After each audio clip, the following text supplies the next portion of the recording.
আপনাকে প্রাণে মারার হুঁশিয়ারি হুমকি দেওয়া হয়েছে? হ্যাঁ, এসছিল 4 তারিখে। শান্তনু দে স্টিল ফটোগ্রাফার, আমাদের এই ফেডারেশন গিল্ডের উনি একজন মেম্বার।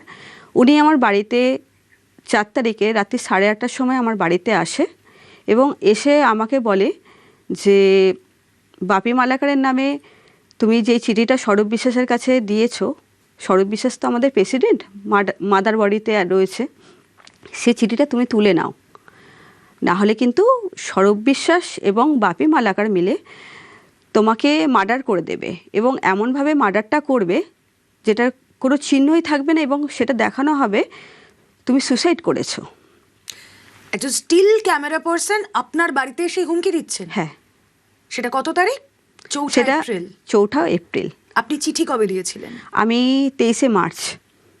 23 মার্চ চিঠি দেওয়ার পর 11 দিনের মাথায় আপনার বাড়িতে এলো থ্রেট এবং শান্তনু দে 3 এপ্রিল রাত্রি 10:30টার সময় আমাকে ফোন করে বলে যে তোমার সঙ্গে কিছু কথা আছে, তোমার বাড়িতে কালকে কি তুমি সন্ধেবেলায় বাড়িতে থাকবে, মানে 4 তারিখে সন্ধেবেলায় বাড়িতে থাকবে? তা আমি বললাম হ্যাঁ দাদা বাড়িতে থাকবো।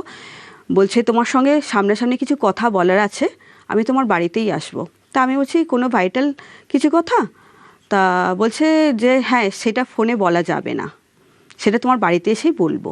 তা উনি যথারীতি 4 তারিখে রাত 8:30টার সময় আমার বাড়িতে আসে এবং এসে ধমকি দেয় এবং নোংরা কথা বলে যে সৌরভ বিশ্বাসের সঙ্গে বেড পার্টনার হতে এবং বলে যে মেয়ে সাপ্লাই করে কাজ করো, প্রত্যেক মেয়ে সাপ্লাই করে কাজ করো। মানে?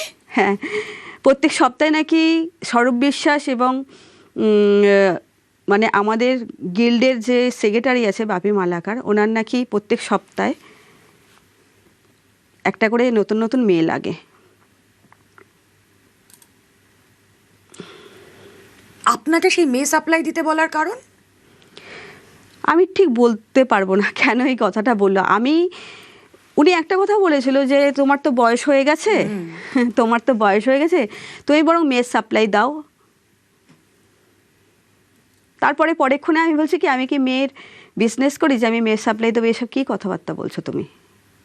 তারপর তাও বলছে যে ঠিক আছে এখনও তো ঠিকঠাক রয়েছো, তাহলে তুমি একটা কাজ করো, ঝঞ্ঝাট করো না, ঝঞ্ঝাট না করে তুমি বরং একটা কাজ করো, বাপি মালাকারের সঙ্গে ঝঞ্ঝাট না করে তুমি বেড শেয়ারটা করে নাও।